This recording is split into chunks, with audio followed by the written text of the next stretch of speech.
Malaysia meminta supaya itu diinvestasikan dan saya kira kita mendukung itu. Saya tidak setuju bahwa yang namanya PHK auditor itu harus diselesaikan internal. Ini sebetulnya kan akibat dari pemanggilan Bank Indonesia untuk meminta keterangan langsung kepada tim auditnya. Satu. Kedua, saya sudah ditugaskan secara khusus oleh Bank Indonesia dan sudah ada keluar satu pernyataan dari Deputi Pengawasan Bank Indonesia, Ibu Rianti Asali, bahwa terjadi pidana. Ya kan? Di situ kenapa Pak Ronald Waas itu menyatakan bahwa itu urusan internal Bank Panin? Itu sangat salah saya bicara itu gitu. Setuju bahwa yang namanya PHK auditor itu harus diselesaikan internal. Ini sebetulnya kan akibat dari pemanggilan Bank Indonesia untuk meminta keterangan langsung kepada tim auditnya. Satu. Kedua, saya sudah ditugaskan secara khusus oleh Bank Indonesia dan sudah ada keluar satu pernyataan dari Deputi Pengawasan Bank Indonesia, Ibu Rianti Asali, bahwa terjadi pidana. Ya kan? Di situ kenapa Pak Ronald Waas itu menyatakan bahwa itu urusan internal Bank Panin? Itu sangat salah saya bicara itu gitu. Dan yang namanya yang Saudara Ketut Antonius itu yang pada saat itu hadir di Komisi 11, saya bicara kepada majelis bahwa Saudara Ketut Antonius itu ada termasuk direktur yang mengikut merekayasa laporan audit. Saya minta semua orang itu adalah di fit and proper. Termasuk Pak Rosdian Samsudin juga saya sudah berkomunikasi dan berkoordinasi dengan presidennya Rosdian Samsudin. Minta pertanggungan jawab kepada Bapak.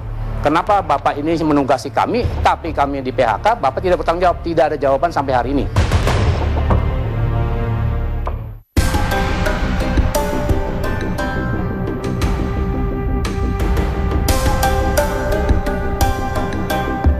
Direksi Bank Panin pun tak mau menanggapi kasus ini. Hanya melalui surat resminya, Bank Panin menegaskan tidak ada kerugian dari bank dan nasabah. Pemecatan terhadap auditor internal merupakan tindakan disiplin yang diterapkan perusahaan. Bank Indonesia melihat ada dua kasus yang tengah melilit Bank Panin. Pertama, soal dugaan penipuan. Kedua, sengketa internal penerima kerja dan pemberi kerja. Kasus ini pun diminta diselesaikan di internal Bank Panin.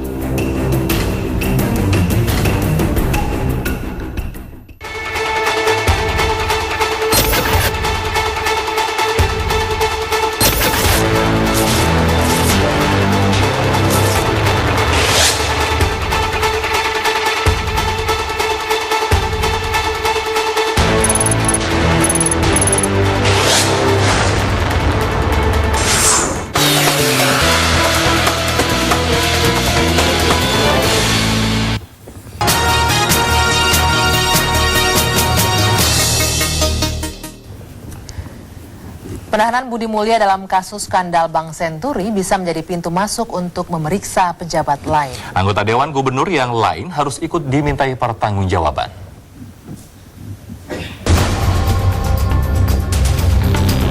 Setelah dianggap mati suri cukup lama, pengungkapan skandal Bank Senturi kini memasuki babak baru. Hari Jumat kemarin, KPK menahan mantan Deputi Gubernur Bank Indonesia, Budi Mulya. Usai menjalani pemeriksaan, bersama Siti Fajriah, Budi Mulya telah ditetapkan sebagai tersangka oleh KPK 1 tahun yang lalu. Hari ini Komisi Pemberantasan Korupsi telah atau sudah melakukan penahanan terhadap tersangka Budi Mulya yang bersangkutan melakukan tindak pidana korupsi dalam pemberian FPJP ya. FPJP itu adalah kepanjangan dari fasilitas pendanaan jangka pendek dan penetapan Bank Senturi sebagai bank gagal berdampak sistemik. Bila Budi Mulya dipersalahkan atas persetujuannya dalam mengeluarkan FPJP, maka seharusnya Budi tidak sendirian. Persetujuan pemberian dana talangan kepada Bank Senturi merupakan hasil rapat Dewan Gubernur yang dipimpin Gubernur BI saat itu, Budiono. Jadi kebijakan itu jelas merupakan keputusan kolektif kolegial. Oleh sebab itu, pertanggungjawaban tidak boleh hanya dibebankan kepada Budi Mulya dan Siti Fajriah.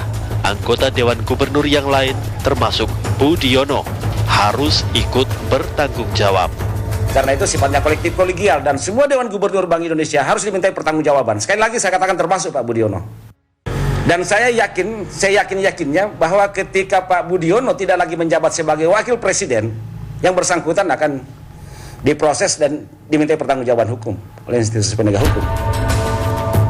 Bagaimanapun tindakan KPK menahan Budi Mulya ini patut diapresiasi. Akankah penahanan ini menjadi langkah awal dalam membongkar mega skandal ini? Jangan sampai penahanan Budi justru menjadi penutup kasus ini. Tim TV One mengabarkan.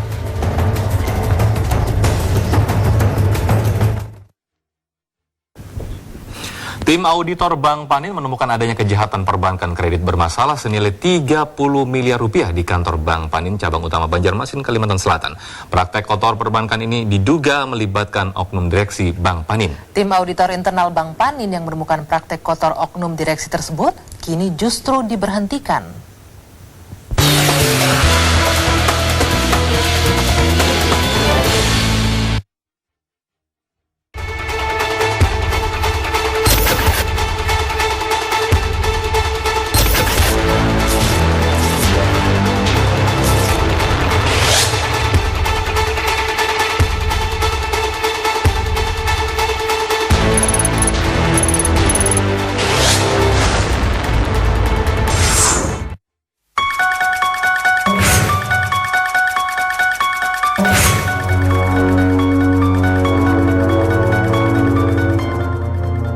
Nakal terendus dari gudang penyimpanan uang. Sejumlah petinggi perbankan disebut-sebut melakukan akal-akalan dengan memainkan kredit untuk mengairi kantong sendiri. Ada agunan kredit milik nasabah yang dijual tanpa prosedur. Aset yang dilego ini rupanya dibagi-bagi ke petinggi bank setelah si debitur atau penerima kredit diklaim gagal bayar. Tapi nilai jual aset itu ternyata tak sesuai harga pasar. Penjualannya pun berlangsung di bawah tangan alias tanpa melakukan proses lelang. Risalah Rapat Bank Indonesia periode Agustus 2010. Dalam notulen rahasia ini terungkap pembahasan alot tentang indikasi kejahatan perbankan yang ada di Bank Panin. Pertemuan berlangsung maraton selama hampir 1 bulan penuh di Menara Radius Prawiro, lantai 16 Bank Indonesia.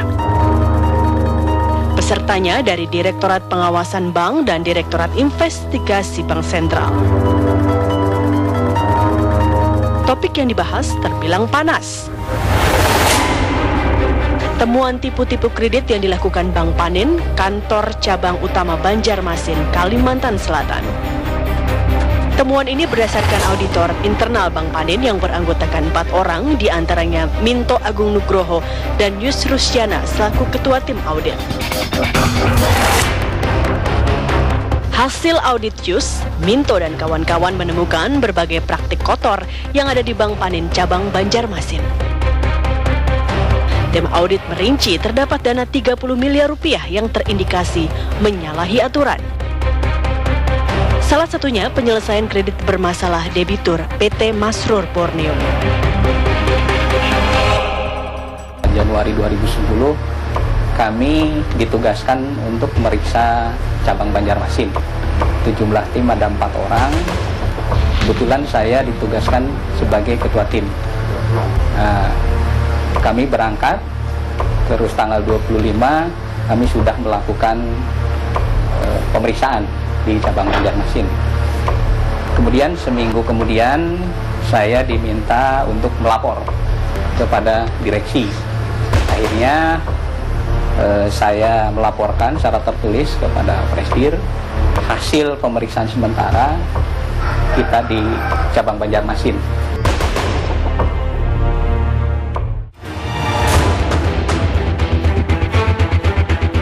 Atas temuan penyimpangan ini, Direksi Bank Panin kemudian menunjuk Lilik Martono sebagai penerima kuasa. Lilik lantas melaporkan Kepala Cabang Bank Panin Banjarmasin ke Polda Kalimantan Selatan. Namun usai laporan Lilik ini, masalah muncul. Ada intimidasi, SMS gelap dan teror memenuhi kotak pesan telepon seluler milik tim audit. Puncaknya, Bank Panin merumahkan 3 auditor internalnya. Lilik pun secara mendadak dipensiunkan dari staf direksi. Muncul dugaan ada oknum direksi Bank Panin yang tak ingin kasus ini berlanjut.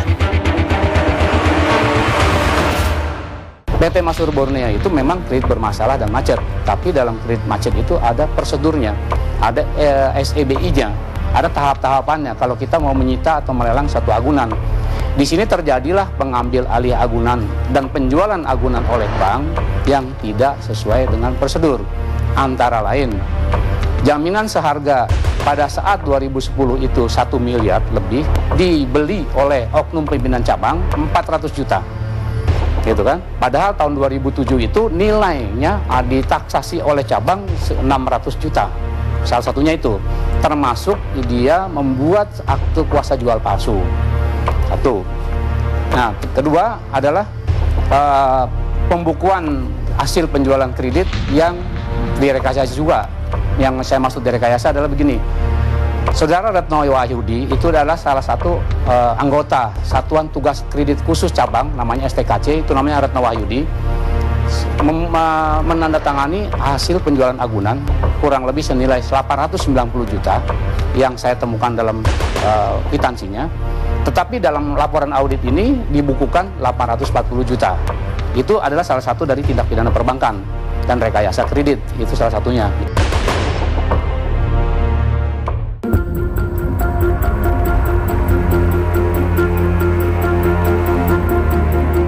Dari penuturan Lilik, setidaknya Bank Indonesia sampai 2 kali memanggilnya untuk menjelaskan hasil temuan audit Bank Panin.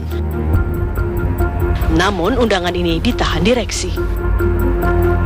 Namun untuk panggilan ketiga, surat dari Bank Sentral langsung ditujukan ke mejanya.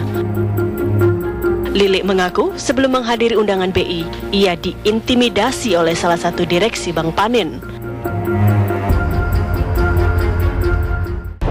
Alasannya begini, saya diintimidasi langsung oleh Wakil Presiden Direktur Bidang Internasional, Ibu Rosniati Salihin.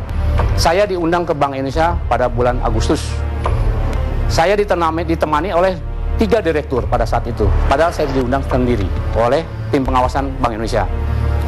Saya ditemani oleh Rosniati Salihin, Ibu, dan Ahmad Hidayat adalah Direktur Keuangan, Administrasi dan Keuangan, dan Direktur Kepatuhan, Saudara Antonius Ketut. Pada saat di lobi Bank Indonesia, mau naik ke lantai 16, saya diancam oleh Rosniati Salihin. Saudara Lilik Bartono, kalau saudara masih ingin bekerja di Bank Panin, jangan melaporkan semua kasus yang terjadi di Bank Panin.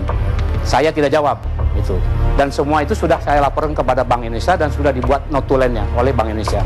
Dan kenapa aneh sampai hari ini Bank Indonesia tidak menindaklanjuti apa yang sudah dilaporkan oleh saya. Dan terakhir saya bicara kepada Bank Indonesia, sebagai mantan Kepala Biro Pengawasan dan sebagai staf ahli komisaris Bank Panin, melapor resmi kepada Bank Indonesia tidak dilanjuti, apalagi rakyat biasa.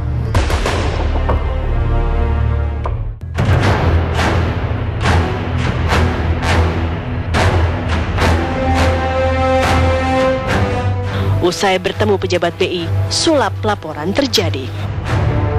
Hasil audit yang dilakukan secara acak Bank Indonesia telah menemukan penyimpangan serius di Bank Panin cabang Banjarmasin. Namun ada tangan-tangan oknum Bank Indonesia yang kemudian disebut-sebut ikut bermain. Laporan audit pun berubah. Opini Bank Indonesia menyebutkan tidak ada satupun unsur pelanggaran undang-undang perbankan yang dilakukan Bank Panin. Lebih tepatnya, hanya kategori pelanggaran kewenangan dan administratif internal bank. Namun, Lilik kini kembali melaporkan kasus ini ke Barreskrim Polri.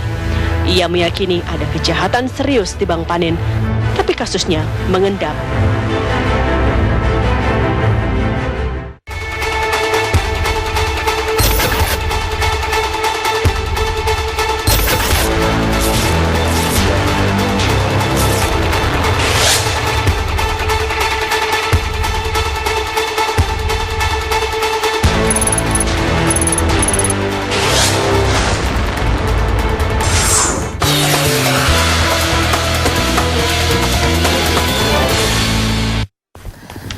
Pemirsa, cover story terkait dugaan praktik kotor perbankan ini akan kami lanjutkan usai jeda saat lagi di Kabar Petang.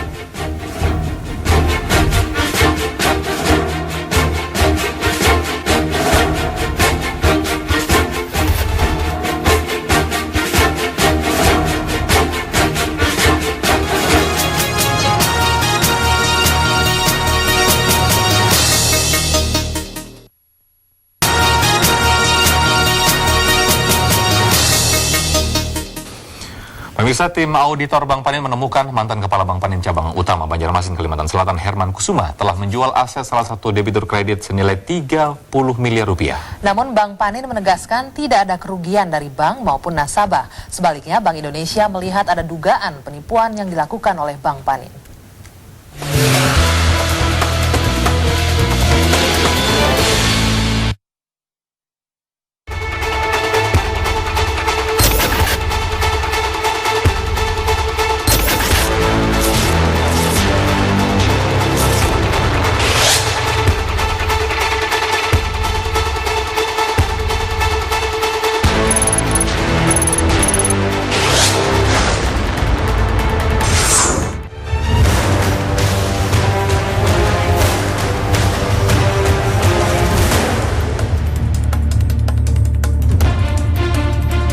PT Masrur Borneo mengagunkan 4 asetnya saat mengajukan fasilitas kredit ke kantor cabang utama Bank Panin Banjarmasin Desember 7 tahun silam. Agunan ini berupa tanah dan bangunan yang berlokasi di 2 tempat di Banjarmasin dengan total luas tanah 410 meter persegi dan bangunan 330 meter persegi. Selain itu ada 2 lokasi strategis lainnya di ibu kota Jakarta. Total nilai agunan ini ditaksir bank mencapai hingga 2 miliar rupiah. Karena adanya kendala usaha, si pemilik Masrur Borneo, Haji Amanila, lalu ingin menebus semua asetnya yang diagunkan ke Bank Panin. Namun, masalah muncul. Almarhum Kepala Bank Panin Cabang Utama Banjarmasin saat itu, Herman Kusuma, ternyata menjual aset milik Masrur Borneo tanpa diketahui sepemilik, Haji Aminillah. Nilai jualnya pun tidak terbuka. Harga aset milik Amanillah dijual murah. Bukannya lunas, usai menjual aset yang diagunkan, Amanillah masih saja terbelit utang di Bank Panin.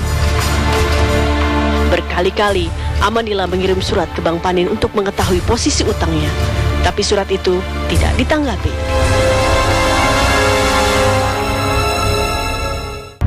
Satu yang di Jakarta tanpa sepengetahuan kita dijual dari bank, kepala Bank Panin. Siapa Pak? Pak Herman Kusuma. Nah, terus yang kedua, tanah yang di Lingkar Selatan pun itu belum ada pengadaan tilang, tahu-tahunya dijual dengan nilai waktu itu dijual mereka ada berapa? 900. 1 M ya? Tapi yang dimasukkan 840. Nah, dijual mereka 1 M, yang di store ke rekening kita 840. Nah, setelah itu kita surati beberapa kali surat, tidak pernah dibalas. Surat kita berapa sih lagi yang kekurangan kita, gitu kan? Oke, yang tadi di situ akta kuasanya. Nah, akta kuasa jualnya itu adalah fiktif.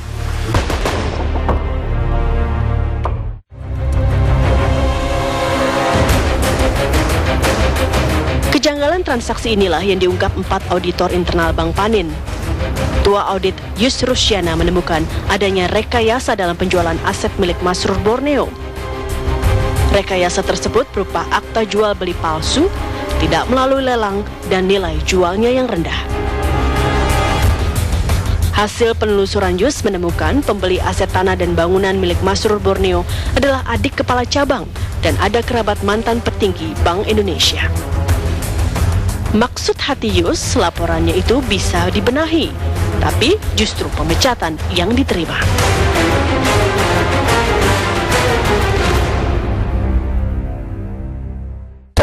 Setelah tadi nyambung, setelah kami disuruh merubah, kami menolak, akhirnya setelah itu saya sendiri dengan bersama 3 orang teman ini nonjob sampai akhirnya tanggal 27 April saya diinformasikan sore hari itu ditelepon oleh Kepala Biro Umum Personalia bahwa saya tanggal 28 April suruh menghadap kepada Biro Umum Personalia. Akhirnya saya ditemani oleh Saudara Minto dan Saudara Gemos menghadap kepada Kepala Biro Umum Personalia atau pusat. Gitu. Akhirnya saya ke sana, yang diterima saya, yang 2 ditolak karena yang dipanggil hanya saya gitu. Akhirnya di situ saya dipanggil, Kepala Biro Umum Personalia disaksikan oleh stafnya seorang. Nah, saya ditanya dan saya disuruh mengundurkan diri.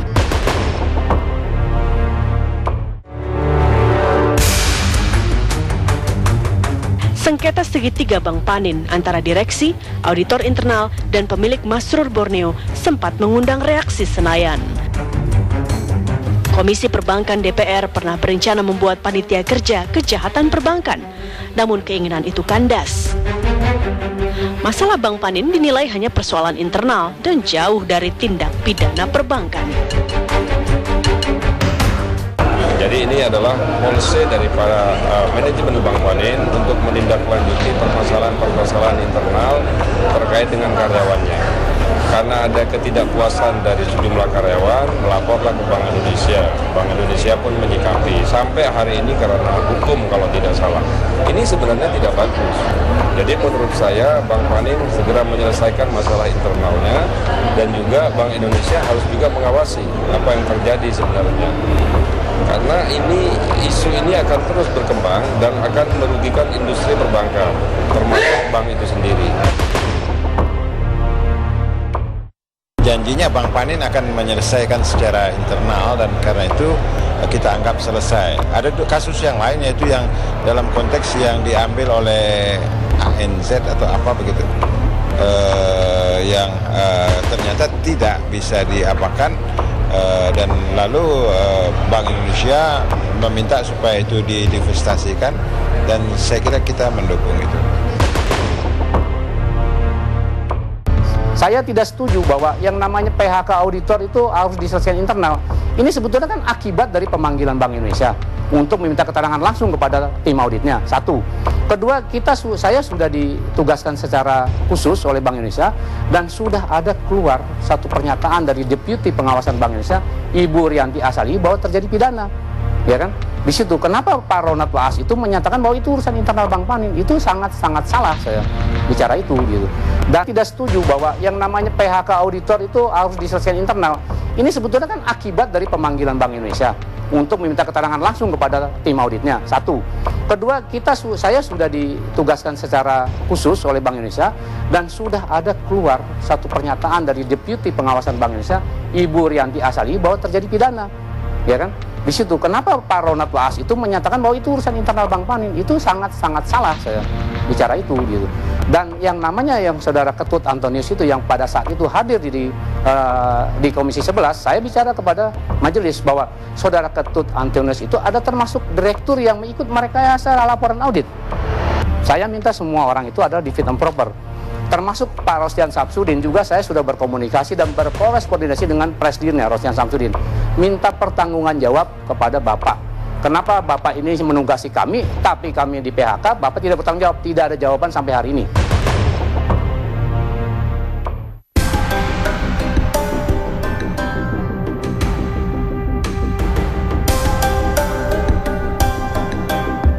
Direksi Bank Panin pun tak mau menanggapi kasus ini. Hanya melalui surat resminya, Bank Panin menegaskan tidak ada kerugian dari bank dan nasabah. Pemecatan terhadap auditor internal merupakan tindakan disiplin yang diterapkan perusahaan. Bank Indonesia melihat ada dua kasus yang tengah melilit Bank Panin. Pertama, soal dugaan penipuan. Kedua, sengketa internal penerima kerja dan pemberi kerja. Kasus ini pun diminta diselesaikan di internal Bank Panin.